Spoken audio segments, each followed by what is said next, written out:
텟자베는 총 20번째 파라샤가 되겠습니다. 20번째 파라샤이고 출애굽기로서는 8번째 파라샤입니다. 8번째. 자, 텟자베를 한번 써보겠습니다. 타브 짜데, 그다음에 바브 해가 되겠습니다. 텟자베. 한번 읽어볼까요? 텟자베라는 말은 너는 명령할지니라. 동사는 짜바에서 왔겠죠. 짜바는 뭐예요? 명령하다 그런 뜻입니다. 명령하다. 그래서 텟자베 그러면 너는 명령할지니라. 그래서 모세에게 하나님께서 하시는 말씀입니다. 너는 그들에게 명령할지니라. 텟자베. 자, 이 텟자베, 지난주 파라샤는 뭐였죠? 지난주 파라샤는 테루마. 너무 빨리 까먹으시면 안 됩니다. 지난주는 테루마, 이번 주는 텟자베. 이제 이게 8번째니까 이제 몇 개 남았어요? 3개 남았죠? 3개. 3개가 뭐뭐인지 한번 읊어보실까요? 자, 다음 주는 뭐죠? 키티사. 그 다음 주는 바야크헬. 또 뭐예요? 페쿠데. 바야크헬과 페쿠데이는 그 다음 주에 함께 낭독을 하고 공부를 하죠. 자, 오늘 텟자베, 이번 주 파라샤, 이 텟자베는 주로 어떤 내용들입니까? 제사장들에 대한 내용입니다. 제사장들에 대한 내용들로 이루어져 있기 때문에 뭐라고 불리냐면 제사장들의 파라샤라고 불립니다. 제사장들의 파라샤다. 그래서 이거를 이제 히브리어로 해보면 파라샤트 코하님. 이번 주 텟자베는 제사장들에 관한 내용들로 주로 이루어져 있기 때문에 파라샤트 코하님이라고 불립니다. 파라샤트 코하님 해볼까요? 파라샤트 코하님. 자, 지난주 테루마를 기억해 보십시오. 테루마의 장소적 배경은 어디입니까? 시내산 정상이죠. 시내산 정상에서 하나님께서 모세에게 무엇에 관한 계시를 주기 시작하셨어요? 성막에 관한 계시를 주기 시작하셨고, 그다음 이번 주 텟자베에서는 하나님이 특별히 이제 성막에 관한 계시도 주시지만은 주로 제사장들에 관한 계시를 주고 계십니다. 제사장들의 의복, 대제사장의 의복과 일반 제사장들의 의복, 그리고 제사장 위임식 등등에 관한 계시를 지금 주고 계시기 때문에 제사장들의 파라샤라고 이번 주 파라샤가 그렇게 불립니다. 참 특이한 점이 있습니다. 이번 주 파라샤에는, 이번 주 파라샤의 특이한 점은 출애굽기부터 이제 출애굽기 1장 쉐모트부터 시작해 가지고 신명기가 끝날 때까지 모든 파라샤에 빠지지 않고 나오는 이름이 모셰라는 이름이에요. 모든 파라샤에 빠지지 않고 나오는 이름이 모셰라는 이름인데 딱 하나의 파라샤에는 모셰라는 이름이 안 나옵니다. 어디일까요?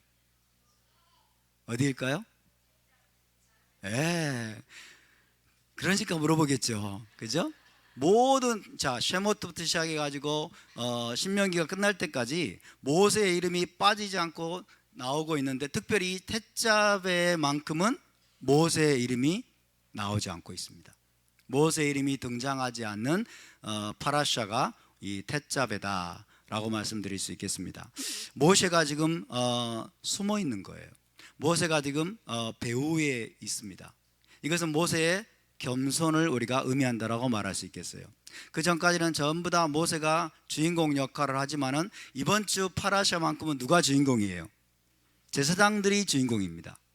제사장들이 주인공이고 대제사장과 제사장들의 역할, 그들의 역할이 얼마나 중요한지를 하나님께서 부각시키기 위해서 지금 하나님이 모세의 이름을, 이 텟자베 속에는 모세의 이름을 감추셨습니다. 그럴지라도 모세의 역할은 굉장히 중요하죠. 그렇죠? 모세는 배후에서 보이지 않는 뒤편에서 그 모든 것들을 관리하고 감독하고 제사장들을 세우고 제사장 의복들을 이제 만드는 일들을 총 감독을 해야 되는 일을 해야 되기 때문에 모세의 역할은 아무리 강조해도 지나치지 않아요. 모세는 보이지 않는 뒤편에서 모세의 역할은 굉장히 중요하지만은 모세의 이름은 등장하지 않는다. 모세의 이름은 등장하지 않는다. 이것이 하나님께서 우리에게 강조하시는 것은 모세의 겸손을 우리에게 보여주실 뿐만 아니라 특별히 제사장들의 역할이 너무 중요하다. 대제사장의 역할과 일반 제사장들의 그 중대한 역할을 하나님이 강조하시기 위해서 모세의 이름조차도 하나님께서 숨기셨다라고 이야기할 수가 있겠습니다. 여러분, 겉으로 이름이 등장하지 않지만 보이지 않게 중요한 역할을 하는 사람이 있는가 하면은 겉으로는 이름도 드러나고 굉장히 요란해 보이는데 있으나 마나 한 사람도 있습니다. 여러분은 어느 편을 선택하시겠습니까? 겉으로는 이름이 안 드러나요. 겉으로는 사람이 있는지 없는지도 모르겠어요. 겉으로는 사람들이 눈에 띄지도 않아요. 그런데 뒤에서 보이지 않는 곳에서 보이지 않는 방식으로 굉장히 중요한, 없어서는 안 되는 역할을 하는 사람이 있습니다. 이 모세처럼, 오늘 파라샤의 모세처럼 그런 사람이 있는가 하면은 자기 이름만 내려고 하는 사람들이 있어요. 자기 이름만 내려고 하고 자기가 드러나기만을 원하고 사람들에게 눈에 띄기만을 원하는 사람인데 오히려 일을 그르치고 있으나 마나 하고 오히려 엉뚱한 일들을 하는 사람들이 있다는 것이에요. 우리는 무엇을 추구해야 되겠습니까?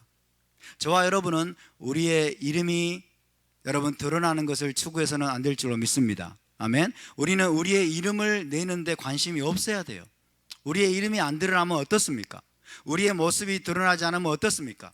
우리를 사람들이 인정하지 않으면 좀 어떻습니까? 여러분, 은밀한 중에 보시는 하나님이 나중에 다 갚으실 것을 믿으시기 바랍니다. 할렐루야. 그래서 우리는 모세의 이름이 지금 이 드러나지 않는 걸 보면서, 그럼에도 모세의 역할은 너무나 중요하다고 하는 이 사실들을 보면서 우리가 교훈을 배워야 됩니다. 내 이름이 드러나지 않을지라도, 내 모습이 드러나지 않을지라도, 나의 존재가 사람들 앞에 부각되지 않을지라도 보이지 않는 곳에서 보이지 않는 방식으로 하나님이 말씀하신, 하나님이 나에게 주신 책임과 역할을 우리가 신실하게 감당을 하고 신실하게 그 일을 해낸다면, 그래서 우리가 교회를 세우고 하나님 나라를 세우고 우리가 메시아의 오실 길을 예비하는 일을 위해서 우리가 쓰임 받는다면, 여러분, 하나님은 그런 사람을 절대로 잊지 않으실 것입니다. 할렐루야. 그래서 우리의 목적은 우리의 이름을 내는 것이 되어서는 안 됩니다. 우리의 이름을 드러내는 것이 되어서는 안 됩니다. 우리의 이름이 드러나지 않아도 우리는 슬퍼하거나 분노하거나 화를 내서도 안 됩니다. 사람들이 우리를 알아주지 않아도, 사람들이 우리를 막 칭찬해주고 우리를 높여주고 사람들이 우리를 막 일으켜 세워서 우리에게 박수를 받게 하고 그러지 않을지라도 우리는, 여러분, 하나님이 우리에게 주신 위치에서, 눈에 보이지 않는 곳에서, 뒤에서, 숨은 곳에서 하나님이 하라고 하신 일들을 신실하게 우리가 감당하는 그런 것이 저와 여러분의 목적이 되어야 될 줄로 믿습니다. 아멘. 하나님의 나라에서는 여러분, 이 땅에서 사람들이 보고 듣는 이런 정의 시스템이 아닐 것입니다. 이 땅에서 굉장히 높은 사람 같고 굉장히 큰 일을 이룬 것 같고 사람들에게 박수갈채를 받을지라도 하나님의 킹덤에서는 그 사람이 뭐예요? 완전히 바닥에 위치하는 사람이 있는가 하면은, 이 땅에서 드러나지 않고 이 땅에서 이름조차 나오지 않는다 할지라도, 여러분, 하나님의 나라에서 별과 같이 빛날 사람들이 굉장히 저는 많을 거라고 봅니다. 아멘. 굉장히 많을 거라고 봅니다. 여러분이 목사가 아니어도 괜찮습니다. 여러분이 전도사가 아니어도 괜찮고 선교사가 아니어도 괜찮습니다. 지난주에 여러분께 말씀드린 것처럼 우리 모두는 예배자입니다. 할렐루야. 우리 모두는 하나님을 섬기는 자입니다. 여러분이 세상에서 어떤 일을 하시든지 간에, 여러분이 세상에서 누구를 만나고 어디로 보내심을 받든지 간에, 어떤 사명과 어떤 여러분 책임을 하나님께로부터 부여받았다고 할지라도 여러분의 타이틀이나 여러분의 이름이나 사람들의 주목이나 이런 것에 관심을 두지 아니하고 하나님께서 하라고 주신 그 일을 우리가 신실하게 우리가 주님 오실 때까지 끝까지 해낸다면, 저와 여러분은 하나님의 나라에서 그 나라에서 별과 같이 빛나는 존재가 될 줄로 믿습니다. 할렐루야. 우리의 목적은 바로 그것이 되어야 됩니다. 우리의 이름이 드러나느냐 드러나지 않느냐는 중요하지 않습니다. 모세의 이름이 이번 파라샤에 나오느냐 나오지 않느냐 중요하지 않습니다. 여러분, 하나님은 그분의 목적을 이루기 위해서 사람을 부르시고 사람을 선택하여 세우시는 분이십니다. 믿으십니까? 하나님이 사람을 부르세요. 하나님에게 사람이 필요합니다. 하나님은 사람을 필요로 하시는 분이십니다. 아멘. 하나님은 이 땅에서 하나님의 목적을 이루기 위해서 반드시 사람을 필요로 하세요. 사람을 하나님은 동역자로 부르십니다. 그래서 하나님의 파트너가 될 사람들, 하나님의 파트너가 될 사람들을, 하나님과 동역할 사람들을 하나님은 여러분 부르시고 그 사람을 통해서 역사하십니다. 이 땅에서 하나님의 모든 역사는 사람을 통해서 이루어지는 것을 믿으시기 바랍니다. 그만큼 하나님은 사람을 소중하게 계십니다. 그만큼 하나님은 사람을 존귀하게 계십니다. 사람을 부르지 않고 사람을 통하지 않고는 이 땅에서 거의 아무 일도 행하지 않기로 하나님이 작정하신 것 같아요. 왜? 이 땅에서 하나님의 대리인으로 하나님이 사람을 만드셨기 때문에 그렇습니다. 하나님은 사람을 부르십니다. 사람을 부르시고 사람을 선택하여 세우시는 분이십니다. 도대체 그러면 어떤 기준으로 하나님이 어떤 사람을 선택하시느냐, 어떤 기준으로 어떤 사람을 부르시고 선택하시고 사용하시느냐 하는 것은 전적으로 하나님의 주관입니다. 전적으로 하나님의 주관입니다. 맞습니까? 전적으로 하나님께 속한 일입니다. 하나님의 주권에 속해 있어요. 그럴지라도 우리는 하나님께서 가장 적합한 사람을 부르신다는 것을 믿으시기 바랍니다. 하나님이 어떤 사람을 불렀는데 실수하는 적이 있을까요? 하나님이 모세를 불러놓고 아이고 내가 실수했다. 하나님이 아론을 불러놓고 아이고 내가 실수했네. 하나님이 누군가를 불러놓고 여러분 실수하는 적이 있을까요? 없을까요? 하나님은 실수하지 않으십니다. 하나님은 가장 적합한 사람을 여러분 부르신 걸 믿으시기 바랍니다. 근데 하나님이 어떤 사람을 부르실 때는 적합해 보이지 않는 경우가 많습니다. 그 당시에는 전혀 적합해 보이지 않는 경우가 많아요. 모세도 자기가 그 일의 적임자가 아니라고 생각을 했어요. 맞습니까? 모세도 그렇고 여러분 또 다른 사람이 보기에도 하나님이 저런 사람을 그 일에 부르시다니 전혀 적합해 보이지 않는 경우들이 많습니다. 그럼에도 불구하고 하나님의 선택은 여러분 완벽합니다. 할렐루야. 하나님의 선택은 완벽합니다. 하나님의 부르심은 후회하심이 없습니다. 하나님은 후회하심이 없고 하나님의 선택은 가장 적합한 사람을 부르시고 선택하고 사용하시는 걸 믿으시기 바랍니다. 그러나 완벽한 사람을 부르신다는 의미는 아닙니다. 완벽한 사람이 아니라 하나님은 때로는 불러놓고 빡센 훈련의 과정을 통과하게 하시기도 하시고 또 빡센 훈련을 먼저 통과하게 하신 다음에 부르기도 하시고 그렇습니다. 어쨌든 훈련은 피할 수가 없습니다. 모세도 어마어마한 훈련을 받았죠. 그렇죠? 엄청난 빡센 훈련을 여러분 받고 난 다음에 하나님께서 그를 부르시고 모세를 사용하셨습니다.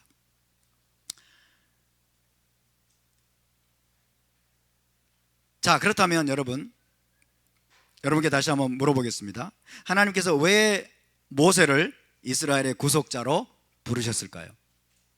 왜 모세를 이스라엘의 구속자로 부르셨을까요? 네?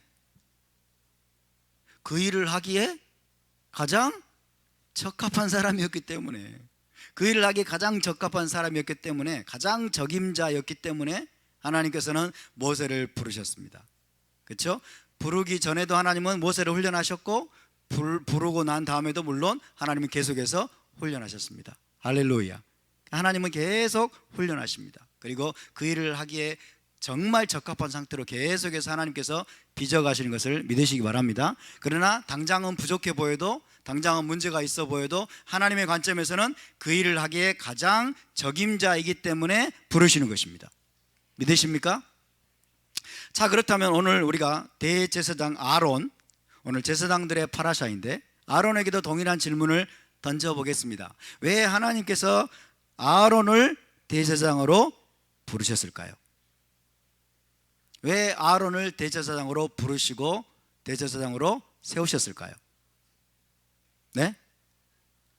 적임자였기 때문에. 그렇죠? 아론이 대제사장의 역할을 하기에, 그 직분을 감당하기에 가장 적합한 인물이었기 때문에 그렇습니다. 동의하십니까? 하나님이 실수하지 않으셨던 거 동의하십니까? 하나님은 실수하지 않으셨습니다. 그렇다면 도대체 아론의 어떤 면이 적임자였을까요? 아론의 어떤 모습이 대제사장의 역할을 감당하기에 여러분 적합해 보였다고, 적합했다라고 우리가 이야기할 수 있을까요? 자, 여러분 한번 이제 해보겠습니다. 자, 제사장이다. 제사장, 코헨이라고 하는데, 이 제사장에게 중요한 특징은 뭐냐? 제사장이 꼭 필요한 자격이나 특성은 무엇이냐? 제사장은 무엇보다도 둘 사이의 중재자입니다. 둘 사이에, 사람과 사람, 그리고 사람과 하나님, 그렇죠? 둘 사이의 중재자예요. 미디에이터입니다. 미디에이터, 중재하는 자, 중재자이고 중보자. 그러니까 중재하고 중보하는 일을 탁월하게 해낼 특성이 아론에게 있어야 되겠죠. 맞습니까? 둘 사이의 중재자가 바로 제사장의 역할입니다. 그것이 가장 중요합니다. 그래서 이 미디에이터, 중재자가 여러분 중재를 잘하려면 어떻게 해야 될까요? 양편을 다 깊이 있게 이해해야 돼요. 양쪽을 깊이 있게 이해해야 된다. 하나님에 대해서도 깊이 있게 알아야 되고, 그 다음에 사람들에 대해서도 깊이 있게 알아야 돼요. 사람이 어떤 존재인지, 하나님을 특별히 사랑해야 되고, 사람에 대해서도 깊은 사랑이 있어야 되겠죠. 동의하십니까? 이게 바로 중재자가 여러분 갖춰야 될, 혹은 제사장이 될 자가 갖춰야 될 중요한 특성이라고 이야기할 수 있겠습니다. 그래서 이 중재자 혹은 대제사장은 위로하고 달래고 그리고 화해하게 하는 능력이 탁월한 사람이어야 됩니다. 위로하고 그 다음에 달래고, 분노하면 분노를 누그러뜨리고, 그렇죠? 누그러뜨리고 달래고, 이렇게 해서 여러분 둘을 화해시키는 일에 탁월한 능력을 발휘하는 사람이어야만 합니다. 여러분 아론은 전통적으로 평화의 사람이다, 혹은 화평의 사람으로 유명합니다. 평화의 사람, 화평의 사람. 그래서 화평의 사람이라고 하겠습니다. 화평. 아론은 화평의 사람으로, 평화의 사람으로 유명합니다. 히브리어로는 이쉬 샬롬이라고 했습니다. 이쉬 샬롬, Man of Peace.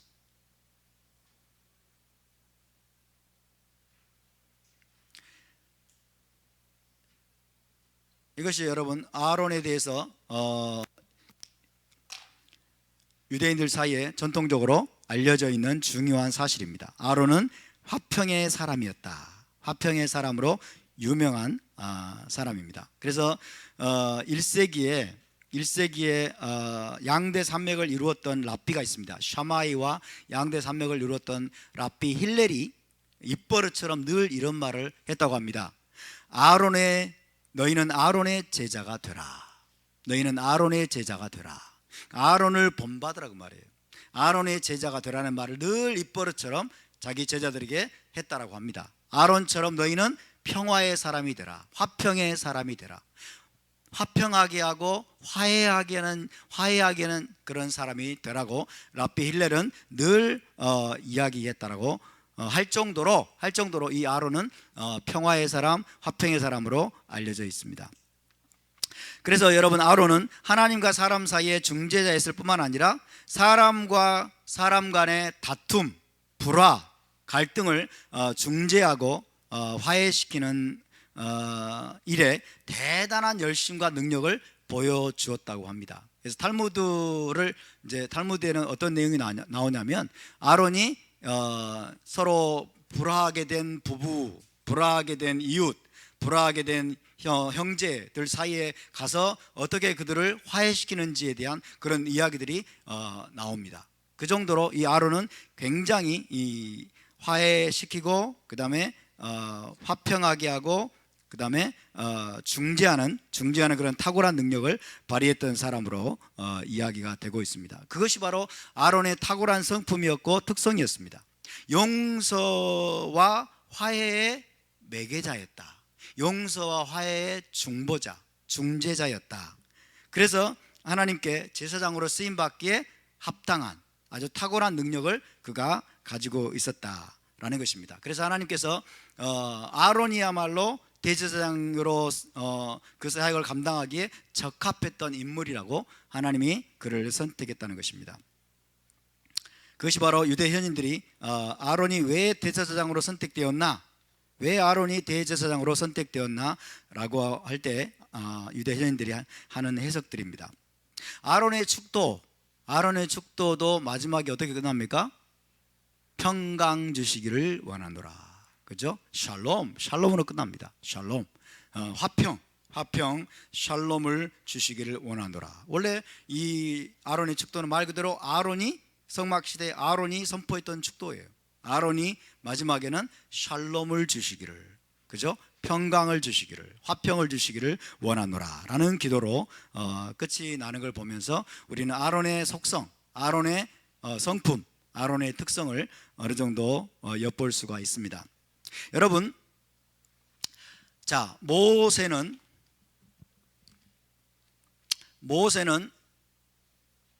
진리의 사람이라고 할 수 있습니다. 모세는 진리를 대표합니다. 아론은 화평의 사람입니다. 모세가 진리의 사람이었다면 아론은 화평의 사람이었다. 화평은 샬롬입니다. 모세는 에메트. 모세는 에메트를 대표하고 아론은 샬롬을 대표하는 인물이라고 이야기할 수 있겠습니다. 모세는 이스라엘 백성에게 진리의 토라를 선포하고 가르치는 일을 위해서 하나님께 부름받은 사람이었죠. 동의하십니까? 이스라엘 백성에게 진리의 토라를 가르치고 선포하는 일을 하도록 하나님께 부르심을 받았습니다. 아론의 부르심은 약간 달랐습니다. 아론의 부르심은 약간 달랐어요. 아론의 부르심은 말 그대로 화평입니다. 중재하는 일입니다. 중재하고 그 다음에 화평케 하고 그 다음에 화해하게 하고 그 다음에 양편 사이에서 중보하는 역할을 하도록 샬롬을 위해서 하나님은 아론은 부르심을 받았습니다. 여러분, 그런데 이 진리와 화평은 함께 가기가 굉장히 어렵습니다. 진리와 화평은 함께 가기가 굉장히 어려워요. 자, 절대적인 진리를 강조하는 사람은, 절대적인 진리를 강조하고 절대적인 순전한 진리만을 강조하는 사람은 화평을 뭐예요? 희생시킬 가능성이 높습니다. 그렇죠? 절대적인 진리, 순전한 진리, 이런 것만을 강조하고 추구하는 사람은 화평을 희생시킬 가능성이 높아요.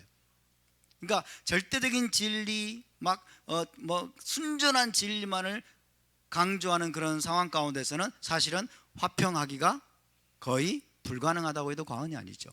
그러니까 진리와 화평은 함께 가기가 굉장히 어렵습니다. 샬롬이란 단어, 이 샬롬이란 단어는 원래 무슨 뜻이죠? 온전함입니다. 온전함, 그죠? 온전함.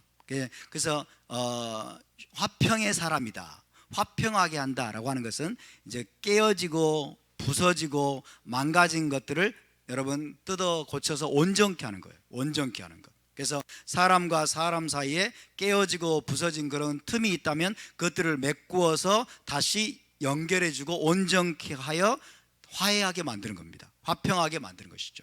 하나님과 사람 사이에도 깨어지고 부서지고 망가진 그런 관계가 되었다면 다시 그것을 다시 온전케 하는 거죠. 다시 온전케 하고, 그래서 하나님과 인간 사이에서 화해하게 하고 연결시켜주고 그 다음에 그 관계를 회복시켜주는, 이것이 바로 샬롬입니다. 이것이 샬롬의 사람, 화평의 사람이 해야 될 일이고, 그것이 바로 제사장의 임무예요. 그것이 바로 제사장의 임무입니다. 자, 이 샬롬의 사람은 깨어지고 부서진 그 틈을 메꾸고 중재하고 또 화평하게 하는 일에 너무 몰두하다 보면 이 사람은 본의 아니게 진리를 훼손할 가능성이 높습니다. 진리를 훼손하고 진리를 내동댕이 칠 가능성이 높아요. 진리를 타협해 버릴 가능성이 높습니다. 너무 화평에만 몰두하는 거예요. 너무 화평, 너무 그냥 평화해야 되고 화평해야 되고 화해해야 되고 그 다음에 두 사람이 다시 손을 잡아야 되고 이런 것들에만 몰두하다 보면 진리를 타협해 버리고 진리를 희석시켜 버릴 가능성이 높습니다. 그래서 진리와 화평이 함께 가기가 굉장히 어려운 거죠. 진리와 화평이 함께 가기가 굉장히 어렵습니다. 지금 우리나라에 김영철이라는 자가 폐막식을 참석을 위해서 온다고 합니다. 김영철이라는 자는 누구입니까? 천안함 폭침을 주도했던 자, 명령했던 자고 연평도 포격 사건을 주도했던 자입니다. 한마디로 말하면 살인마예요. 살인마. 그죠? 대한민국 국민의 생명 50명의 생명을 앗아갔던 자입니다. 그런 자를 초청을 해서 여러분 화평하겠다고 하는 거예요. 문재인 정권이 그런 자와 화평하겠다는 거죠. 그런 자를 통해서 대승적인 차원에서 평화올림픽으로 만들고 화평하는 모습을 보여주겠다. 남과 북에 그래서 화해 무드를 조성하는 그런 일을 해보겠다라고 이야기를 하는데 여기서 뭐가 문제입니까? 진리가 해석되는 겁니다. 진리가 훼손되는 것입니다. 진실이 훼손되는 거예요. 진실. 그가 여러분 46명의 천안함 장병들을 물에 다 여러분 수장돼서 죽게 만들고 그리고 연평도 포격을 통해서 그때 4명인가 또 죽었다고 그러죠. 4명을 죽이고 이런 일들을 만행을 저질렀던 그런 자인데 이런 것들에 대해서는 전혀 여러분 아무런 이야기도 하지 않고 사과도 없고 그 다음에 사죄도 없고 우리 정부 차원에서도 그 문제에 대한 어떤 언급도 없는 상태에서 진리를 완전히 내동댕이 치고서 무조건적인 화해와 화평 이것을 하겠다고 하는 것이 여러분 말이 됩니까? 전혀 말이 될 수 없습니다. 그렇죠? 이해가 될 수 없는 거예요. 그런데 이런 것들이 버젓이 매스컴에 여러분 등장을 하고 사람들은 지금 진실을 제대로 소중하게 여기지 않기 때문에 진실과 진리가 얼마나 중요한지를 모르기 때문에 그리고 선전선동에 넘어가서 지금 막 그런 분위기로 휩쓸려가는 위험한 지경으로 지금 이 나라가 가고 있습니다. 그래서 진리를 훼손해버리는 화평이 얼마나 무서운지를 알아야 돼요. 진리를 타협하고 우리가 무조건적인 화해와 화평으로 간다고 하는 것이 얼마나 위험한 일인지를 우리는 알아야 됩니다. 아멘. 그 반대도 마찬가지예요. 그 반대도 마찬가지입니다. 화해와 화평은 아무 관심도 없고 무조건 절대적인 진리, 순전한 진리만을 막 주장하면서 가는 것도 이것도 위험한 일입니다. 그렇다면 무엇입니까? 그렇다면 우리가 추구해야 될 것은 무엇입니까?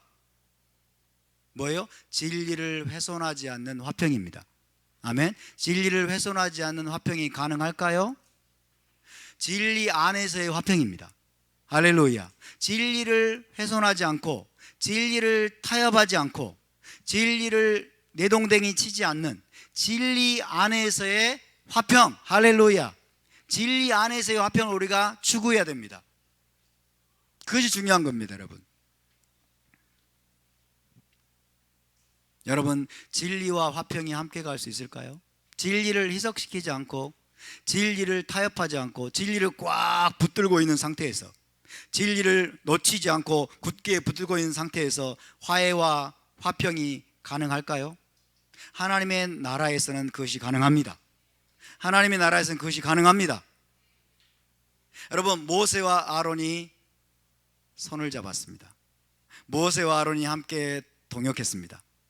모세와 아론이 완벽한 조화 가운데 하나님의 나라를 위해서 여러분 쓰임받았음을 믿으시기 바랍니다. 모세와 아론의 동역은 우리에게 무엇을 보여줍니까? 진리와 화평의 연합이 가능하다는 것입니다. 진리와 화평이 함께 갈 수 있다는 것입니다. 할렐루야. 그것이 하나님 나라 안에서 가능한 것입니다. 모세와 아론은 거의 완벽한 팀이 되어서 이스라엘 나라를 섬기며 동역을 했습니다. 진리와 화평의 동역, 진리와 화평의 공존이 가능하다는 이야기입니다. 아멘. 하나님의 나라가 그것을 가능하게 만듭니다. 자, 우리 성경을 한번 찾아보겠습니다. 시편 85편 10절 말씀. 자, 빠른 속도로 찾아주세요. 시편 85편 10절 말씀.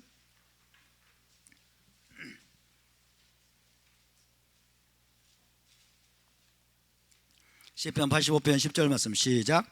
인애와 진리가 같이 만나고 의와 화평이 서로 입맞추었으며. 할렐루야. 인애와 뭐라고 그랬어요? 네? 인애와 진리가, 그 다음에 의와 화평이. 그렇죠? 인애와 진리가 서로 만나고 만나기 어렵다는 거예요. 원래는 사람들의 눈에 보기에는 인애와 진리가 만나기가 굉장히 어렵다는 거예요. 인애와 진리가 같이 만나고 의와 화평이 서로 입맞추었으며. 인애라고 하는 것은 다른 말로 말하면 사랑입니다. 사랑, 언약적인 사랑, 언약에 기반한 사랑을 말하는 거예요. 자, 사랑을 강조하면 진리를 훼손하기가 쉽습니다. 진리를 강조하면 역시 화평을 훼손하기가 쉽습니다. 그래서 의라고 하는 것도 마찬가지죠. 의는 째덱입니다. 째덱, 화평은 샬롬이고 진리는 에메트입니다. 절대적으로 옳은 것. 그 다음에 여기는 헤세드죠. 헤세드.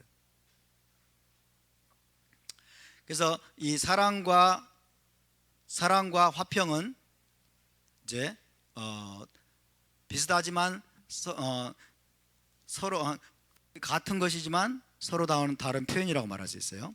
자, 의와 진리도 마찬가지. 의와 진리도 하나라고 말할 수 있습니다. 그래서 사랑과 진리가, 언약적인 사랑과 진리가 서로 만나고, 그 다음에 의와 화평이 서로 입맞추었으며. 할렐루야. 그래서 여러분, 진리와 화평이 혹은 사랑과 의가 하나님 안에서는, 하나님 나라 안에서는 서로 완벽하게 만날 수 있고 함께 갈 수 있고 좋아할 수 있음을 믿으시기 바랍니다. 그래서 우리의 추구는 무엇입니까? 우리는 뭘 추구해야 됩니까? 우리는 화평을 추구하고 우리는 언약적인 사랑을 우리가 추구하면서 나가지만은 우리는 의와 진리를 여러분 절대로 희생해서는 안 되는 것입니다. 의와 진리를 우리는 타협해서는 안 되는 것입니다. 의를 붙들고 진리를 붙든 상태에서 우리는 사랑과 화평을 추구해야 될 줄로 믿습니다. 모세와 아론 중에서 여러분 어느 하나를 우리가 희생시키면 안 되는 거예요. 모세와 아론은 함께 만나야 됩니다. 모세와 아론은 함께 가야 됩니다. 아멘. 모세가 모세 역할을 제대로 감당할 수 있기 위해서는 아론이 필요하고, 아론이 아론의 역할을 제대로 감당할 수 있기 위해서는 모세가 필요하다는 것을 우리는 반드시 알아야 됩니다. 자, 또 찾아보겠습니다. 스가랴 8장 19절. 스가랴 8장 19절 말씀.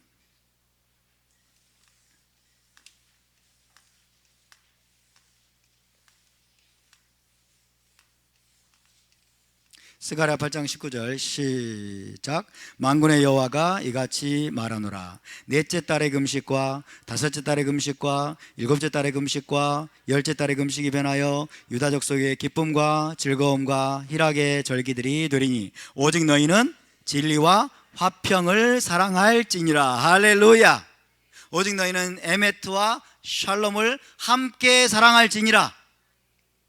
진리와 화평을 함께 사랑할지니라. 여러분, 진리만을 너무 추구하지 마시기 바랍니다. 여러분, 너무 화평, 화해, 샬롬만을 너무 추구해서도 안 됩니다.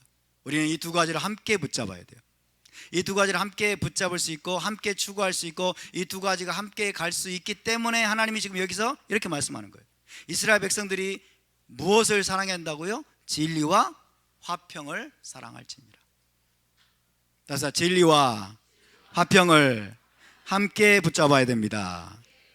그렇지 않으면 우리는 어느 한쪽으로 치우치게 되고, 그래서 하나님의 길에서 우리는 빗나가게 됩니다. 그래서 빗나간 사람들이 부지기수로 많습니다. 부지기수로 많아요.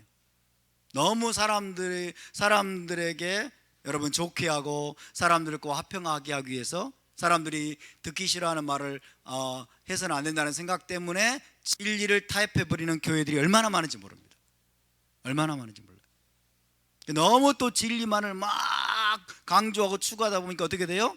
이제 화평이 아니라 사람들을 정죄하게 돼. 사람들을 정죄하고 비난하고 이제 비판하게 되고, 그래서 진리, 내가 생각하는 진리대로 못 따라오면 진리대로 행하지 않고 있다고 생각을 하면 이제 손가락질을 하고 비방을 하고, 그래서 사람들이 다 떠나가 버려요. 정말 이것은 여러분 오늘 이게 굉장히 중요한 메시지예요. 우리는 진리와 화평을 함께 붙잡아야 될 줄로 믿습니다. 아멘. 여러분의 속성 중에 나는 어떤 것이 강한지, 나는 어떤 것으로 치우칠 가능성이 높은지를 한번 잘 여러분 점검을 해보시기 바랍니다. 진리와 화평을 함께 추구하는 것은 가능한 일입니다. 할렐루야. 가능합니다. 더 놀라운 일을 좀 보겠습니다. 더 놀라운 말씀을 말라기 2장 6절. 말라기 2장 6절. 말라기, 마음이 메말라 갈 때는 말라기를 보시기 바랍니다. 뭔 말인지도 아직 접수가 안 되시는 분이 계시네요. 말라기 2장 6절 시작. 그의 입에는 진리의 법이 있었고 그의 입술에는 불의함이 없었으며 그가 화평함과 정직함으로 나와 동행하며 많은 사람을 돌이켜 죄악에서 떠나게 하였느니라. 할렐루야. 이게 여러분 아론의 사역을 지금 하나님이 묘사한 거예요. 아론은 분명 화평의 사람이에요. 아론은 분명히 샬롬의 사람이에요. 샬롬의 사람들이 놀랍게도 그의 입에는 뭐가 있었다? 진리의 토라가 있었다는 거예요. 와, 여러분, 나는 좀 화평의 사람이야. 나는 좀 화해시키고 또 사람들과 좀 화평하게 지내고 화목하게 지내는 것을 나는 더 추구하는 사람이야. 그런 사람일수록 여러분 그의 입에 진리의 토라가 있어야 돼요. 아멘. 그런 사람일수록 더 진리를 여러분 추구하고 진리를 붙드는데 더 많은 노력을 기울여야 될 줄로 믿습니다. 그래야 제사장 역할을 감당한다는 거예요. 그러니까 아론이 자기의 속성대로, 자기의 성품대로 그냥 막 계속해서 화평만 추구했더라면 아론의 역할은 여러분 할 수가 없습니다. 아론의 역할은 제대로 감당할 수가 없어요. 제사장 역할은 제대로 감당할 수가 없어요. 아론의 입에 뭐가 있었냐면 진리의 토라가 있었다는 거예요. 진리의 토라가 있었고 그의 입술에는 불의함이 없었으며 그가 화평함과 정직함으로 나와 동행하여 많은 사람을 돌이켜 죄악에서 떠나게 하였느니라. 답사다. 많은 사람을 죄악에서 떠나게 함으로 하나님과 화평하게 만듭니다. 할렐루야. 많은 사람을 죄악에서 떠나게 하려면 진리를 이야기해 줘야 됩니다. 믿습니까? 진리를 가르쳐주고 진리를 이야기해 주어서 그 사람이 회개하고 죄에서 떠나게 함으로써 하나님께 돌아가 하나님과 화평하게 만들어주는 존재가 바로 제사장입니다. 믿습니까? 그러니까 제사장이 샬롬의 사람인데 화평케 하는 사람인데 사실은 무엇을 가지고 화평케 하는 거예요? 진리를 가지고 화평케 하는 거예요. 진리를 가지고. 그러니까 화평케 하려면, 화해하게 하려면 진리고 진실이고 다 필요 없어. 무조건 화해해야 된다, 무조건 평화해야 돼, 이런 식으로 접근하면 안 된다는 거예요. 하나님 나라 안에서 제사장으로 부름받은 사람들은 진리를 가지고 여러분 화평케 하는 것을 믿으시기 바랍니다. 진리로 돌아오게 만들므로써 화평하게 만드는 거예요. 이게 굉장히 중요하죠. 그럼 여러분 아론이 어떻게 이런 놀라운 일들을 할 수 있었을까요? 아론은 화평하게 하는데 탁월했는데, 화평하게 하는 일에 탁월했고 그의 성품도 그의 여러분 속성도 화평케 하고 화해케 하는 일에 탁월한 속성들을 가지고 있었는데, 아론이 결국에는 진리의 토라를 가지고 그의 입으로 진리를 가르치고 또 진리의 토라를 가지고 사람들을 악에서 떠나게 함으로써 화평케 하는 일을 어떻게 탁월하게 해냈느냐는 거예요. 여러분 그것은 모세와 함께 했기 때문입니다. 모세와 아론이 함께 할 때, 여러분 모세와 아론이 함께 할 때 잘 들어보세요. 모세와 아론이 함께 할 때 진리의 사람인 모세도 화평을 추구하게 됩니다. 아멘. 왜? 아론 옆에 있잖아요. 진리의 사람 모세도 여러분 아론과 함께 할 때 여러분 화평을 그도 자연스럽게 추구하게 되고, 그 다음에 화평의 사람 모세, 화평의 사람 아론도 모세가 함께 있고 모세와 함께 동역하기 때문에 여러분 자연스럽게 진리를 추구하게 되는 것입니다. 믿으십니까? 그래서 모세와 아론이 함께 해야 되는 거예요. 모세와 아론이 함께 할 때 이런 일이 가능하다라는 것입니다. 그래서 여러분 서로에게 배우면서 부족함을 보완하고 완전을 향해서 나아가는 것입니다. 모세는 물론 분명히 모세는 여러분 진리의 속성이 강한 사람이었어요. 아론은 분명히 샬롬의 속성이 화평의 속성이 강한 사람이었어요. 모세와 아론이 함께하면서 서로에게서 자연스럽게 배우는 것입니다. 서로에게서 배우면서 여러분 서로 연약함을 약점을 보완해 나가고 완전을 향해서 나아갔던 것입니다. 진리와 화평이 완벽하게 만난 장소가 있는데 거기가 바로 십자가입니다. 진리와 화평이 완벽하게 만난 장소예요. 거기가 십자가예요. 십자가는 여러분 죄에 대한 하나님의 극단적인 심판과 형벌의 장소예요. 믿으십니까? 죄에 대한 하나님의 극단적인 진리가 선포된 장소예요. 극단적인 죄에 대한 하나님의 그 절대적이고 극단적인 진리가 실현된 장소가 바로 십자가입니다. 할렐루야. 하나님은 진리를 타협하셨어요, 안 하셨어요? 진리를 타협하지 않으셨어요. 자기 아들을 십자가에 못 박아 여러분 죽게 하실 만큼 하나님은 진리를 십자가에서 집행하셨어요. 극단적인 하나님의 진리, 절대적인 하나님의 진리를 하나님은 조금도 타협하지 않고 십자가에서 여러분 하나님의 진리를 그 장소에서 여러분 집행하신 것입니다. 믿으십니까? 그런데 놀랍게도 그 십자가가 뭐예요? 전 인류와의 여러분 화해와 화평의 장소가 되었음을 믿으시기 바랍니다. 이것이 우리 하나님이 하시는 일이에요. 그것이 누구를 통해서 이루어졌습니까? 우리의 대제사장이신 예수와를 통해서 이루어진 거예요. 아론이 화평의 사람이었던 것처럼 우리의 대제사장 예수와도 화평의 사람이었음을 믿으시기 바랍니다. 화평케 하는 자는 복이 있나니, 그때 예수와는 자기 자신을 말씀하고 있는 거예요. 할렐루야. 하나님 아버지의 절대적인 진리, 하나님 아버지의 극단적인 진리가 십자가에서 여러분 예수와께 그 형벌이 부어지고 그 진리가 집행이 되었던 바로 그 십자가, 그 장소가 화평의 사람이었던 예수와, 화평케 하신 그 예수와가 자기를 희생함으로 말미암아 그 십자가가 여러분 전 인류와의 화해와 화평이 이루어진 장소가 되었음을 믿으시기 바랍니다. 그래서 하나님은 진리와 화평을 절대로 하나님은 타협하지 않으십니다. 하나님은 좌로나 우로나 치우치는 분이 아니십니다. 진리를 타협하면 결국 나중에는 화평도 잃어버리게 됩니다. 그리고 화평을 놓쳐버리면 결국 우리는 진리의 길에서 벗어나서 엉뚱한 데로 가게 됩니다. 이해되십니까? 그래서 우리는 여러분 진리와 화평이 함께 가야 되고 또 함께 갈 수 있음을 믿으시기 바랍니다. 오직 너희는 진리와 화평을 사랑할지니라. 모세와 아론이 함께 갔음을 믿으시기 바랍니다. 모세와 아론이 동역했음을 믿으시기 바랍니다. 모세와 아론이 동역함으로 말미암아 서로가 서로를 세워주고 서로가 서로에게서 배우면서 완전을 향해서 여러분 나아갔음을 믿으시기 바랍니다. 이것이 하나님의 방법입니다.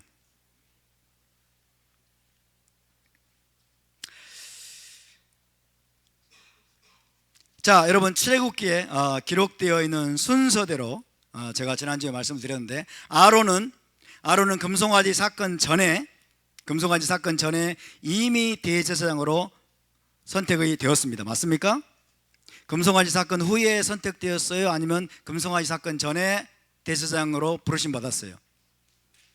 금송아지 사건 전에 이미 아론은 대제사장으로 선택되었고 부르심을 받았습니다. 그리고 그의 아들들은 또 제사장으로 선택이 되었습니다. 금송아지 사건에 아론이 주도적인 역할을 했을까요? 안 했을까요? 했습니다. 금송아지 사건에 아론이 주도적인 역할을 했음에도 불구하고 하나님이 왜 아론을 죽이지 않으셨다고 그랬어요? 모세의 중보기도로 하나님이 아론조차도 하나님이 죽이려고 그랬어요. 아론을 죽이려고 했는데 모세가 중보기도 함으로 말미암아 아론이 살아났습니다. 이게 신명기 9장 20절에 있는 내용입니다. 그래서 대제사장으로 쓰임을 받게 되었습니다. 어쨌든 근데 여러분, 아론과 모세의 관계를 한번 생각해 보십시다. 왜 아론이 정말 이스라엘의 중재자로, 중보자로 혹은 제사장으로 쓰임 받게 되었을까? 제가 이제 다시 한번 아론의 속성을 말씀을 좀 드려보겠습니다. 자, 아론과 모세 누가 형입니까? 아론 형입니다. 아론이 몇 살 형입니까? 3살 형이죠. 그죠? 미리암이 또 3살 많고, 아론이 3살이나 나이가 많습니다. 근데 이 아론은 동생인 모세가 이스라엘의 구속자 역할을 하고 최고 지도자 역할을 하는데 아무 불만이 없었어요. 아무 거리낌이 없었어요. 신기하죠? 자기 동생이 자기에게 명령을 하는 거예요. 너는 아론에게 명하여, 이런 말 하죠. 하나님이 너는 아론에게 명하여, 그런 말씀을 아론에게 명령하라는 거예요. 자기 동생이, 자기보다 나이가 3살이나 어린 자기 동생 여러분 모세가 이스라엘의 구속자가 되고, 그리고 이스라엘의 최고 지도자, 실질적인 왕입니다. 최고 지도자의 역할을 하는 데 있어서 아론은 아무 불만이 없었고 아무런 거리낌이 없었어요. 심지어 여러분 바로에게 가서 10가지 재앙을 선포할 때도 하나님 뭐라고 말씀하는지 아세요?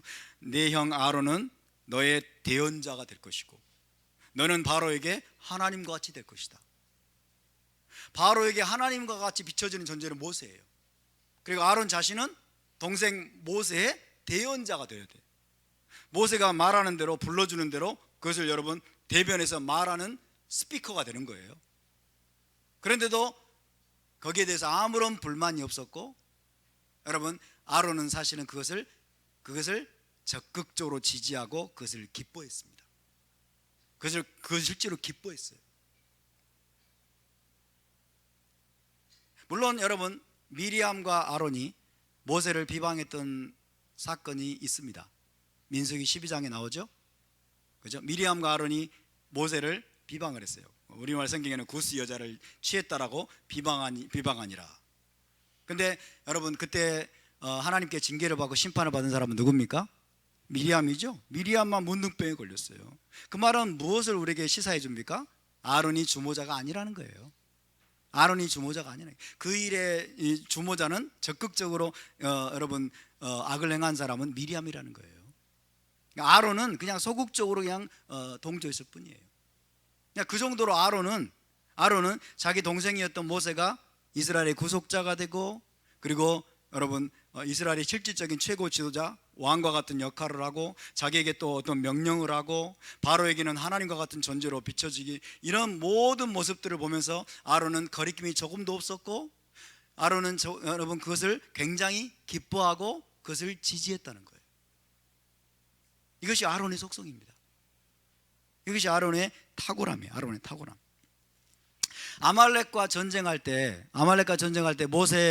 모세 양편에 서서, 여러분 모세의 조력자 역할을 한 거죠. 모세 양편에 서서 두 팔을 들어줬던 두 사람을 기억하십니까? 아론과 홀이죠. 그 두 사람 중에 한 사람이 아론이에요. 그죠? 모세가 중심에 있습니다. 모든 스포트라이트가 모세에게 비춰집니다. 모든 스포트라이트가 모세에게 비춰지고, 모세가 주된 역할을 하고, 여러분 하나님 모세를 통해서 위대한 역사를 행하시는데, 아론은 기꺼이 모세의 팔 들어주는 조력자 역할을 하는 것을 마다하지 않았습니다.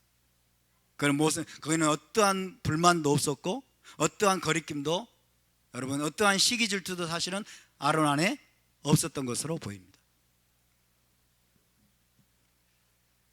다시 말하면 여러분 2인자 되는 것이 전혀 불편하지 않았던 사람, 2인자 되는 것이 전혀 불편하지 않았던 사람입니다. 그리고 다른 사람이 높아지고 크게 되는 것을 진심으로 기뻐하고 지지하는 사람, 시기와 질투심에 사로잡히지 않는 사람, 그리고 갈등과 분열을 조장하지 않고 될 수 있는 대로 화해와 화평을 추구하고 중재하는 데 힘쓰는 사람, 그런 사람이 바로 아론이었고, 그런 사람이 제사장으로 쓰임받기에 합당한 사람들. 우리 안에 여러분 그런 속성이 있게 되기를 바랍니다. 우리가 그런 마음을 품게 되기를 바랍니다. 아멘. 다른 사람이 높아지고, 다른 사람이 드러나고, 다른 사람이 하나님께 쓰임받으면 배앓이가 꼬이기 시작하는 사람들이 있습니다. 그죠? 시기 질투 심에 사로잡힌 사람들이 있습니다. 견디지 못하는 사람들이 있어요. 밤잠을 못 자고 이를 바득바득 가는 사람들이 있습니다. 쟤는 저렇게 쓰임 받고 저렇게 스포트라이트를 받는데 나는 뭐야 그러면서 막 시기 질투심에 사로잡히는 그런 사람들이 있습니다. 그런 사람들이 있다면, 여러분, 그런 속성들이 우리 안에 있다면 우리가 그들을 다 주의 이름으로 끊어내야 될 줄로 믿습니다. 아멘. 그들을 끊어내야 돼요. 그런 시기 질투심, 그리고 갈등을 조장하고 견디지 못해서 이제는 사람들 사이에서 험담을 하고 비방을 하게 되고, 그러면서 결국 공동체를 무너뜨리고 하나님 나라를 무너뜨리는 그런 일들을 할 수가 있습니다. 그런 사람들은 제사장 역할을 감당할 수 없어요. 그런 사람들은 중재자의 역할을 감당할 수 없습니다. 여러분, 하나님의 나라에는 모세와 같은 지도자도 필요하지만 아론과 같은 지도자도 절대적으로 필요합니다. 모세와 같은 지도자도 필요합니다. 그러나 아론과 같은 사람도 여러분 절대적으로 필요한 것이 하나님의 나라입니다. 할렐루야. 그러니까 저와 여러분이 2인자, 3인자, 4인자, 심지어 여러분 꼬레비가 되는 것도 우리가 마다하지 말아야 돼요. 우리의 이름이 드러나지 않고 우리가 스포트라이트를 받지 않고, 여러분 우리가 사람들 앞에 칭찬을 받거나 높임을 받지 않을지라도 아까 말씀드렸던 것처럼 우리의 이름이 전혀 드러나지 않을지라도 하나님이 나에게 주신 일, 하나님이 나에게 하라고 주신 그 일들을 여러분 우리가 충성되게 신실하게 감당하는 그것으로 우리가 기뻐하고 즐거워해야 됩니다. 나의 부르심, 나를 선택하시고 나에게 말씀하시고 나에게 맡기신 일들을 아무리 작아 보이고 보잘것없다 할지라도 그것이 하나님이 나에게 주신 것이라면 기쁨으로 감사함으로 감당할 줄 아는 지혜자가 될 줄로 믿습니다. 다른 사람이 높아지면 여러분 함께 기뻐해 주시기 바랍니다. 다른 사람들의 이름이 드러나면 함께 박수를 쳐주시기 바랍니다. 다른 사람들이 여러분 멋지게 쓰임을 받고 멋지게 성장해 가고 멋지게 여러분 빛나는 모습이 되고 하나님 나라에서 점점 이 사람들이 여러분 높아지고 드러나고 그래서 위대한 일들을 행하는 것처럼 보이면 우리가 진심으로 박수를 보내고 진심으로 하나님께 영광을 돌려야 됩니다. 할렐루야. 정말입니다, 여러분. 정말입니다. 우리 교회에서도 마찬가지예요. 우리 교회에서도 찬양팀으로 쓰임받아서 여러분 스포트라이트를 받고 칭찬을 받고 간사로, 팀장으로, 테크놀람 디렉터로 여러 가지 모양으로 여러분 쓰임받으려고 하는데 초치는 말을 하는 사람들, 그렇죠? 초치는 말을 하는 사람들이 있어요. 길을 꺾는 말을 하는 사람들, 기분을 상하게 만드는 말을 하는 사람들. 그 동기가 무엇인가를 생각해 봐야 돼요. 진심으로 기뻐해 줄 줄 몰라. 진심으로 축하해 주고 진심으로 여러분 지지하면서 기뻐하면서 함께 즐거워해 줄 줄 모르는 그런 이 마음의 근저에 있는 그 속성은 뭐냐고 말이에요. 도대체 마음속 깊은 곳에 자라잡고 있는 시기와 질투와 이기심과 그리고 교만과 이런 것들이 여러분 우리 안에서 다 처리가 되어야 될 줄로 믿습니다. 왜 그런 줄 아세요? 저와 여러분도 제사장으로 부름받았기 때문입니다. 우리도 제사장으로 부름받았기 때문에. 왜 이렇게 아론 얘기를 제가 길게 할까요? 아론이 왜 어떻게 제사장으로 여러분 부름받고 쓰임받았는지를 왜 이렇게 이야기할까요? 저와 여러분 모두가 제사장으로 부름받았기 때문입니다. 저와 여러분 모두가 중재자가 되어야 되기 때문에 그래요. 우리 모두가 화해하게 하고 세상을 하나님과 화해하게 하는 일에 우리가 쓰임받아야 되기 때문에 그렇습니다. 아멘. 화목하게 하고 화평하게 하고 화해하게 하는 중재자의 역할, 제사장의 역할로 우리가 부름받았기 때문에 그런 것입니다. 그래서 우리가 이 아론의 속성을 우리가 깊이 있게 살펴봐야 된다는 거예요. 여러분 다음 주 파라샤인 키티사에 나오지만은 아론은 분명히 금송아지를 만드는 일에 연루가 되었습니다. 어떤 면에서는 주도적으로 금송아지를 만든 것처럼도 보입니다. 금송아지 만드는 일에 분명히 연루가 됐고 또 그 일을 주도했던 것처럼 보입니다. 그러나 자세히 보면은 백성의 압력을 견디지 못해서 그랬던 것으로 보입니다. 백성의 압력을 견디지 못해서 아론이 금송아지를 만드는 일에 이렇게 떠밀려서 주도하게 되고, 그리고 그 일에 열과되었던 것으로 보입니다. 유대 전승에 따르면 모세가 없는 상태에서, 모세가 이제 시내산에 올라가서 40일이 가까이 지나도 내려오질 않으니까 백성이 먼저 훌에게 금송아지를 만들라고 요구했다고 합니다. 이 훌이 누구냐면 아론과 훌 그러잖아요. 아론과 훌. 이 훌은 유대 전승에 따르면 누구냐면 미리암의 아들이에요. 미리암의 아들. 미리암의 남편은 누구였느냐? 갈렙입니다. 미리암의 남편은 갈렙으로 알려져 있어요. 그래서 미리암과 갈렙의 아들이 바로 훌입니다. 이 훌. 그러니까 이 훌의 손자가 누구예요? 이렇게 하면 또 이제 훌의 손자 그러면 브살렐, 그죠? 훌의 아들 우리의 아들 브살렐, 그렇게 되죠. 어쨌든 이 미리암과 갈렙의 아들로 알려져 있었던 훌에게 이스라엘 백성이 금송아지 우상을 만들라고 했는데, 이 훌은 그 요구를 단호히 거부하다가 백성에게 살해당하고 맙니다. 백성이 훌을 죽여버립니다.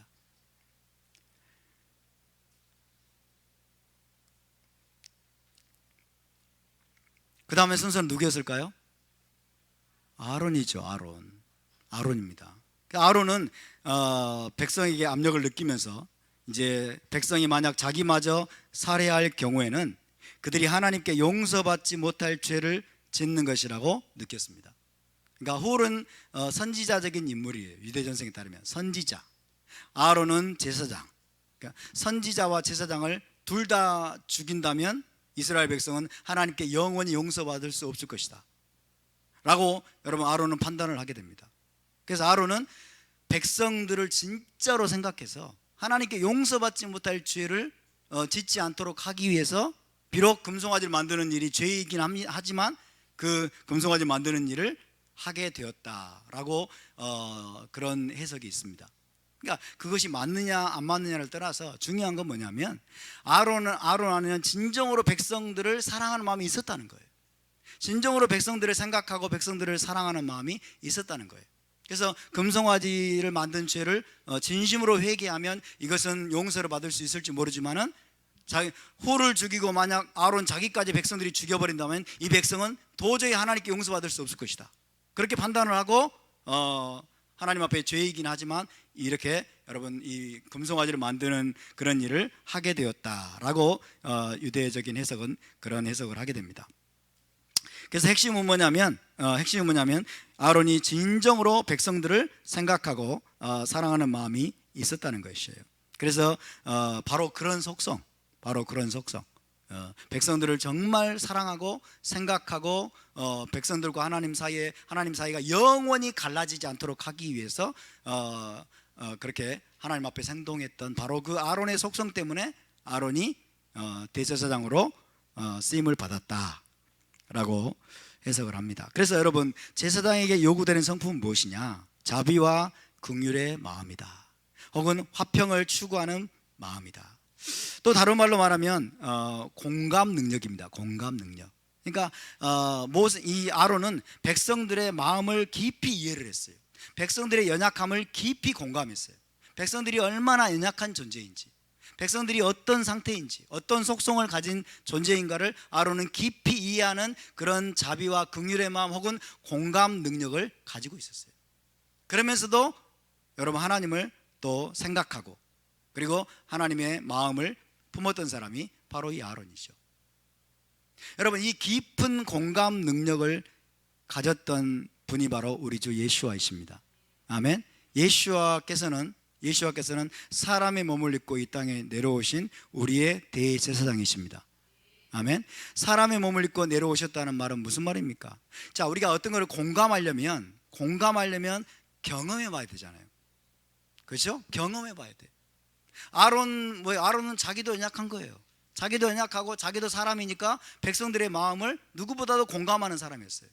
예수와는 어때요? 하나님이 만약 그분이 하나님이시기만 하셨다면 사람의 몸을 입고 이 땅에 내려오셔서 사람과 같은 삶을 살아보지 않았더라면 그분이 우리를 공감한다고 할 때 우리는 별로 안 다가올 거예요. 그렇죠? 근데 그분은 여러분 사람의 육신을 입고 이 땅에 직접 내려오셔서 이 땅에 인간으로서 직접 우리와 같은 삶을 살아보았습니다. 우리와 동일한 시험을 다 겪으셨다라고 성경은 말씀하고 있어요. 아멘? 그러면서 우리 주님이 뭘 느끼셨겠어요? 이 사람의 육신을 입고 인간으로서 이 땅에서 의를 행하고 그 다음에 하나님께 순종하고 죄를 범하지 않는 삶을 사는 게 얼마나 힘들다는 것을 우리 주님은 뼈저리게 느꼈을 거예요. 맞습니까? 주님이 직접 사람의 몸을 입고 이 땅에 내려와서 그분이 모든 시험을 받았다니까요.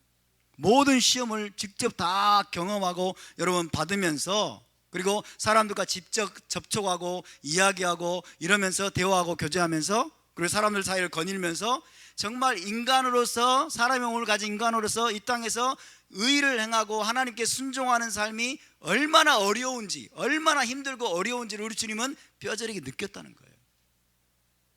이해되십니까? 그래서 그것을 여러분 체휼한다라고 표현하죠. 체휼한다, 동정한다라고 이렇게 개혁성경에 되어 있습니다. 개혁성경에 되어 있습니다. 이건 뭐냐면 깊이 공감하신다는 거예요. 깊이 공감하신다. 사람의 우리의 마음을 우리 주님이 깊이 이해하신다는 거예요. 왜? 우리와 같은 상태에 있어 보셨기 때문에. 우리와 같은 몸을, 이 연약한 육신을 가지고 이 땅에서 살아보셨고, 그리고 연약한 자들 가운데서 주님은 걸으시고 그들의 상태들을 직접 경험하시고 직접 그 모든 시험도 그분이 친히 당하셨기 때문에 우리의 마음속에 있는 갈등, 우리 마음속에 있는 번민, 우리 마음속에 있는 그 괴로움, 그 아픔들을 우리 주님은 깊이 이해하고 공감하시는 공감 능력을 가지신 분임을 믿으시기 바랍니다. 그래서 우리 주 예수님께서 최고의 대제사장이 되시는 것입니다. 할렐루야. 하나님과 인간 사이에 최고의 여러분 중재자 역할을 감당하기 합당하신 한 분이 계시다면 그분은 우리 주 예수와이십니다. 아론의 모습이 바로 우리 주 예수와의 모습을 그렇게 보여주고 계시는 것입니다. 그래서 히브리서 4장 15절 16절을 제가 읽어드리겠습니다. 우리에게 있는 대제사장은 우리의 연약함을 동정하지 못하실 리가 아니요 모든 일에 우리와 똑같이 시험을 받으신 이로되. 우리와 똑같이 시험을 받으셨대요. 그러나 죄는 없으시니라. 할렐루야. 우리가 똑같이 시험을 받으신 이로되 죄는 없으시니라. 그러므로 우리는 긍휼하심을 받고 때를 따라 돕는 은혜를 얻기 위하여 은혜의 보좌 앞에 담대히 나아갈 것이니라. 할렐루야. 그래서 여러분, 우리가 그 대제사장 되시는 예수와 그분의 중보와 그분의 중재를 의지해서 하나님의 보좌 앞에 담대히 나가면 때를 따라 돕는 은혜를 얻을 것을 우리가 확신할 수 있다는 것입니다. 왜? 그분의 중보가 완벽하기 때문에, 그분의 중재가 완벽하기 때문에. 하나님의 보좌 우편에서 저와 여러분을 위해서, 연약한 우리를 위해서 지금도 간구하고 계시고, 여러분 지금도 우리를 위해서 변호하고 계시는 분이 바로 우리의 대제사장이신 예수와이십니다. 할렐루야. 그분이 우리의 변호자가 되세요. 그분이 우리의 대변인이 되어주십니다.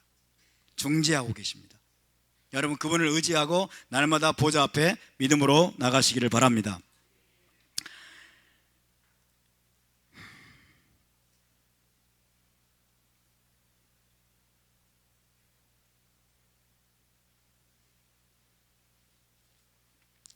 자, 아론에 대해서 말씀을 드렸는데, 아론은 대제사장이었고 중보자였고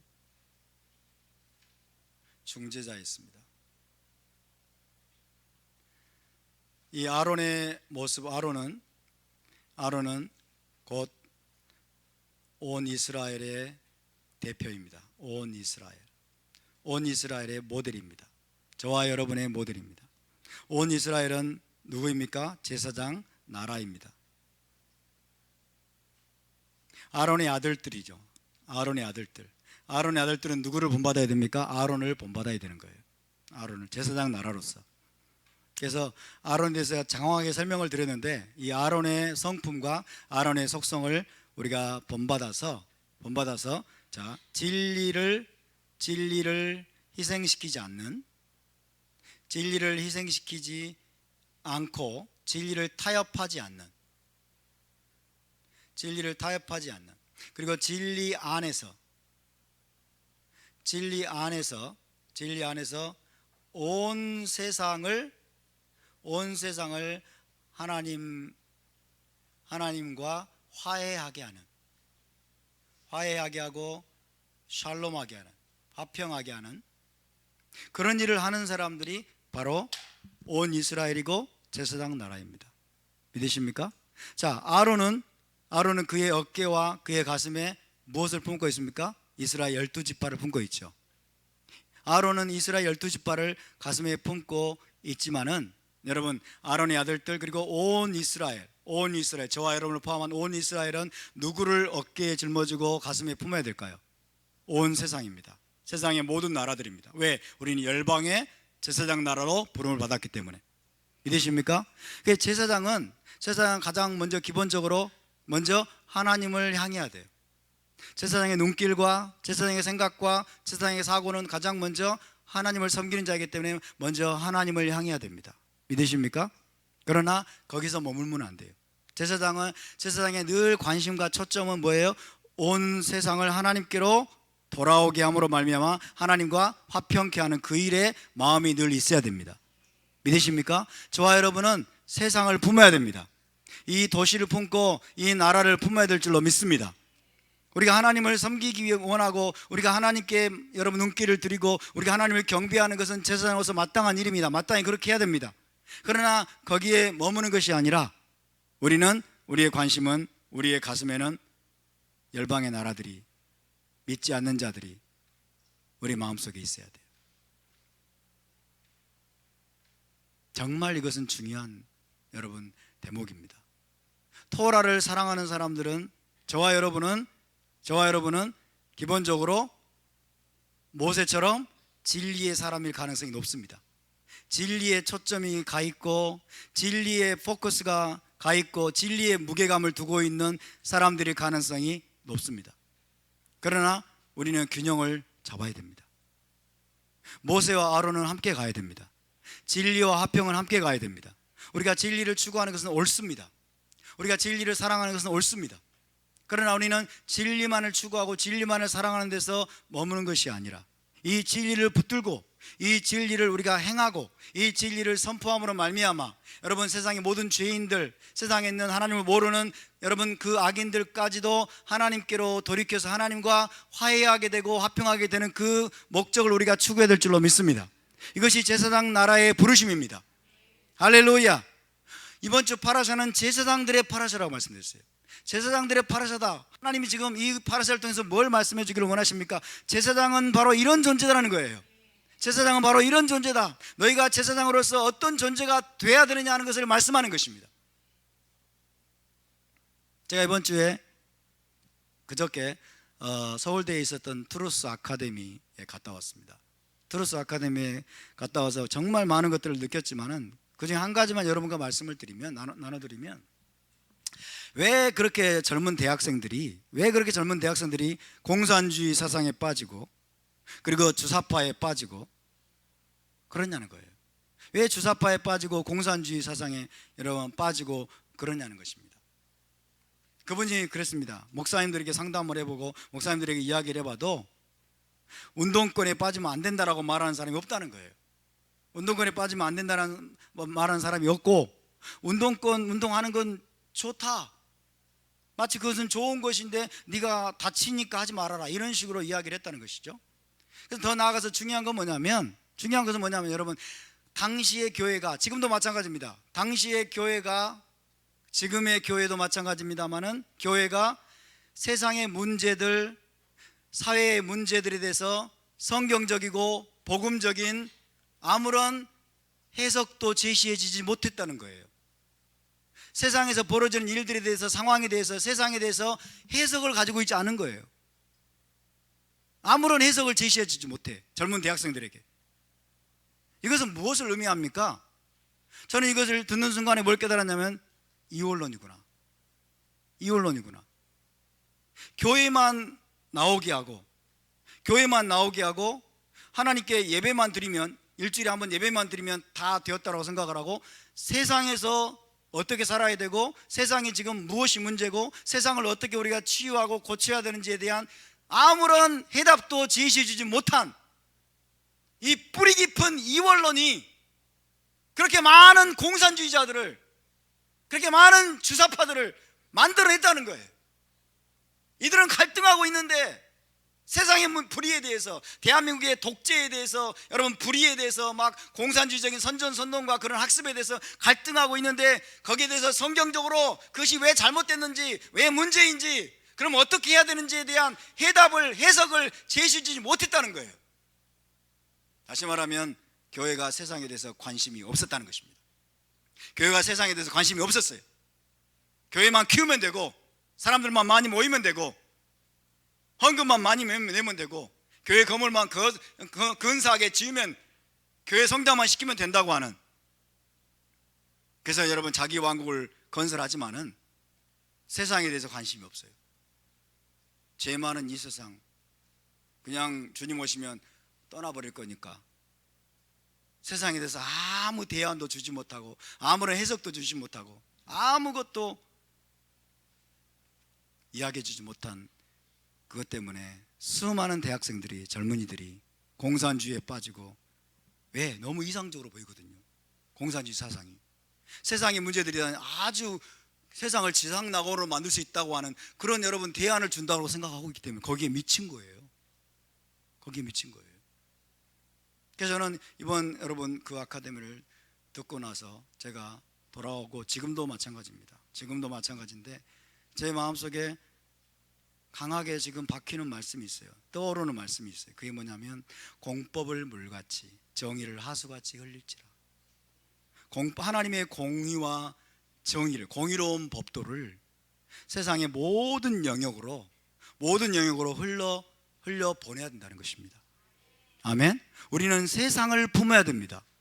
우리는 이 대한민국을 품어야 됩니다. 우리는 이 나라를 품어야 됩니다. 정치의 영역에 하나님의 통치가 임하게 만들어야 돼요. 경제의 영역에 하나님의 통치가 임하게 만들어야 돼요. 문화의 영역에 하나님의 통치가 임하게 만들어야 돼요. 지금 좌파 문화 권력이 얼마나 부도덕하고 얼마나 음란하고 얼마나 더러운 것이었는지를 다 지금 드러나고 있지 않습니까? 그 문화의 영역에 여러분 하나님의 토라의 빛이 흘러가야 됩니다. 진리의 빛이 흘러가야 됩니다. 대한민국을 떠받치는 정신과 사상과 철학과 여러분 이념이 성경적인 토라가 되어야만 되는 것입니다. 저는 이걸 뼈저리게 느끼고 있어요. 뼈저리게. 하나님의 토라는, 하나님의 진리는, 하나님의 말씀은 교회 안에 갇혀서는 안 됩니다. 교회 건물 안에 갇혀서는 안 됩니다. 젊은이들은 토라를 들고 세상으로 나가야 됩니다. 여러분은 토라를 들고 세상으로 나가셔야 됩니다. 토라를 들고 정치 영역으로, 경제 영역으로, 사업 영역으로, 여러분 예술과 문화 영역으로 다 나가야 돼요. 교육 영역으로 나가야 됩니다. 그래서 우리가 대안이 되어야 됩니다. 거기서 진리를 선포해야 됩니다. 거기서 진리를 행해야 됩니다. 그래서 그 진리의 법으로, 그 입의 진리의 법으로 말미암아 그들을 하나님께로 돌이키기 위해서 여러분 다시 하나님과 화해하게 하는 일을 우리가 감당해야 될 줄로 믿습니다. 이것이 우리가 감당해야 될 제사장의 역할이에요. 제사장의 역할. 하나님만 쫓아가면 안 됩니다. 하나님을 먼저 쫓아가는 것은 맞습니다.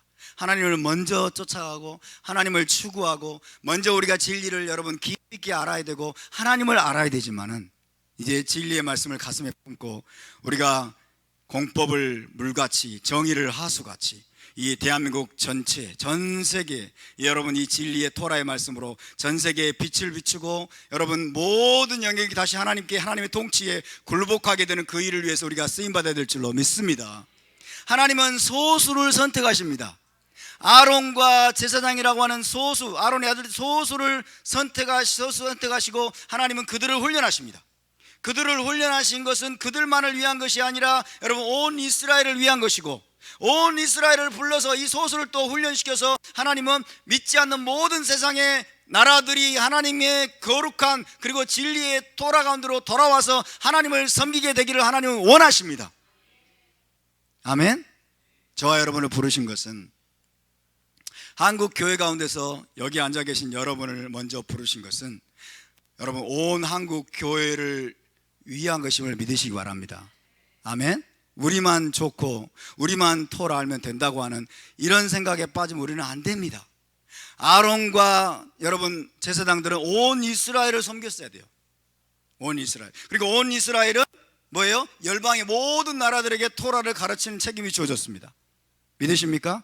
우리도 마찬가지입니다. 우리가 첫열매로 부름을 받았고 우리가 정말 이 소수가 토라의 말씀을 알도록 여러분 하나님께서 우리를 부르셨다면 이것은 단순히 나만을 위한 것이 아니라 우리 자신을 위한 것이 아니라 한국교회 전체를 위한 것임을 믿으시기 바랍니다.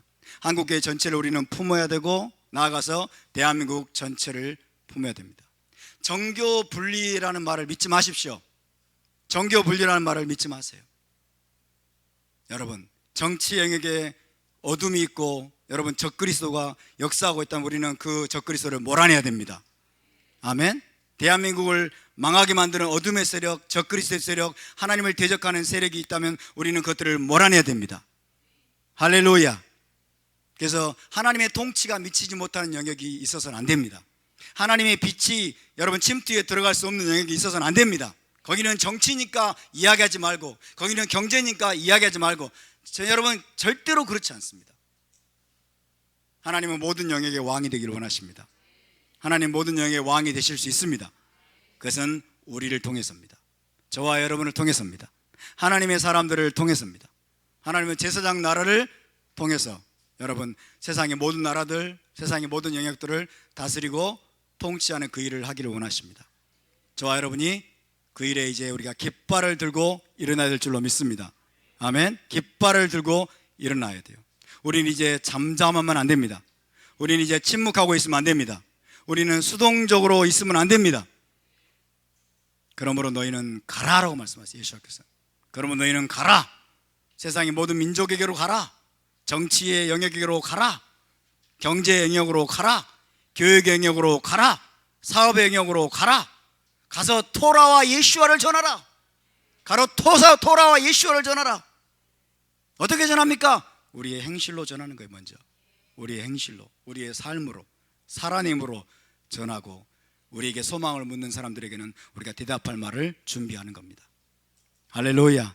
저와 여러분이 아론처럼 우리가 이 마지막 때에 제사장 나라로서 하나님의 제사장으로서 우리가 여러분 멋지게 쓰임받는 우리 모두가 될 수 있기를 주님의 이름으로 축복합니다.